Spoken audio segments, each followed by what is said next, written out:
জিনভূত তাড়ানোর নামে তরুণীদের সঙ্গে শারীরিক সম্পর্ক গড়া এবং সেই ছবি ধারণ করে ব্ল্যাকমেইল করা। রাজধানীতে এমন কুকর্ম চালিয়ে আসছিলেন ভণ্ড আলেম আহসান হাবিব পিয়ার।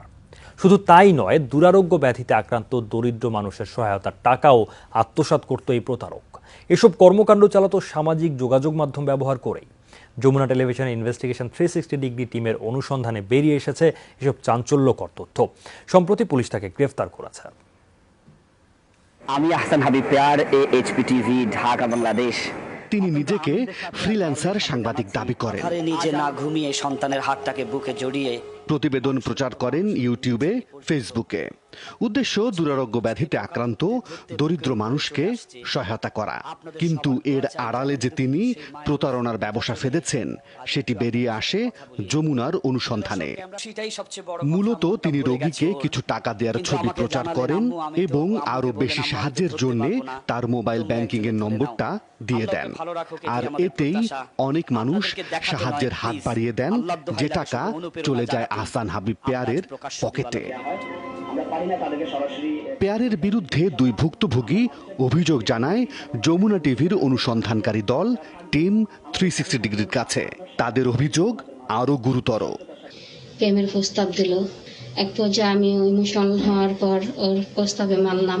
এরপর আমার সঙ্গে বিভিন্ন ধরনের কথা বলে, ভালোবাসার কথা বলে, সেক্সের কথা বলে আমার থেকে টাকা নিল। বেশ প্রায় 5 লক্ষ টাকাও আমার থেকে নিছে। তারপর সুযোগ বুঝে অনৈতিক সম্পর্ক গড়ে ভিডিও করে রাখেন, আর এটি দিয়েও চলে ব্ল্যাকমেইল। অনেক মেয়েদেরও জিম্মি করে মেয়েদেরকে ব্ল্যাকমেল করতেছে যে তোমাদের ভিডিও আমাদের কাছে আছে, এই ভিডিও আমরা প্রকাশ করে দেব যদি টাকা না দাও। এসব অভিযোগ পেয়ে দীর্ঘ 7 মাস ধরে চলে অনুসন্ধান। তার ব্যক্তিগত কম্পিউটার থেকে উদ্ধার করা হয় শতাধিক পর্ন ভিডিও। বিভিন্ন ব্যাংক অ্যাকাউন্টে লাখ লাখ টাকা রাখার ডকুমেন্টও পাওয়া যায়, যে টাকা তিনি অসহায় মেয়েদের ব্ল্যাকমেইল করে কামিয়েছেন। এই অনুসন্ধানে যমুনা টিভিকে সহায়তা করে গোয়েন্দা পুলিশ। আমি কিছু জিনিস দেখলাম যে তার এটা পাবলিক করার কিছু প্রয়াস আছে, সেগুলো কিছু বিনিময়ে তার এটা চাঁদাবাজিরও একটা এক ধরনের প্রকার।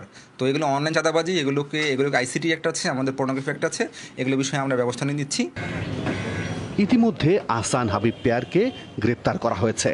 দায়ের করা হয়েছে পর্নোগ্রাফি, প্রতারণা সহ 3টি মামলা। যমুনা নিউজ, ঢাকা।